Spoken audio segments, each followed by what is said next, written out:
साथियों, श्री नारायण गुरु कहते थे, विद्या कौन प्रबुद्धर आऊ का, संगठना कौन शक्तर आऊ का, प्रयत्नम कौन संपन्नार आऊ का। यानी enlightenment through education, strength through organisation, prosperity through industry.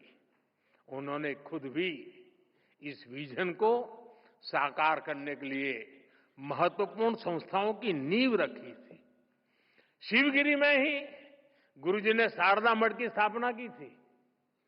मां सरस्वती को समर्पित ये मठ, इसका संदेश है कि शिक्षा ही वंचितों के लिए उत्थान और मुक्ति का माध्यम बनेगी। मुझे खुशी है कि गुरुदेव के उन प्रयासों का आज भी लगातार विस्तार हो रहा है। देश के कितने ही शहरों में गुरुदेव सेंटर्स और श्री नारायण कल्चरल मिशन मानव हित में काम कर रहे हैं। साथियों, शिक्षा, संगठन और औद्योगिक प्रगति से समाज कल्याण के इस विजन की स्पष्ट छाप आज हम देश की नीतियों और निर्णयों में भी देख सकते हैं। हमने इनके दशक बाद, इतने दशक बाद देश में नई एजुकेशन पॉलिसी लागू की है। नई एजुकेशन पॉलिसी न केवल शिक्षा को आधुनिक और समावेशी बनाती है, बल्कि मातृभाषा में पढ़ाई को भी बढ़ावा देती है। इसका सबसे बड़ा लाभ पिछड़े और वंचित तबके को ही हो रहा है।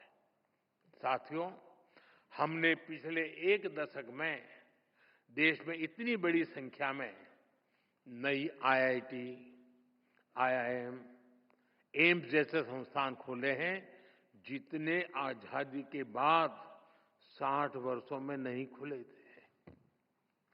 इसके कारण आज उच्च शिक्षा में गरीब और वंचित युवाओं के लिए नए अवसर खुले हैं।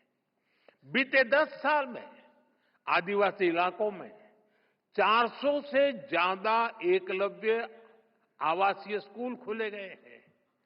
जो जनजातीय समाज कई पीढ़ियों से शिक्षा से वंचित थे, उनके बच्चे अब आगे बढ़ रहे हैं।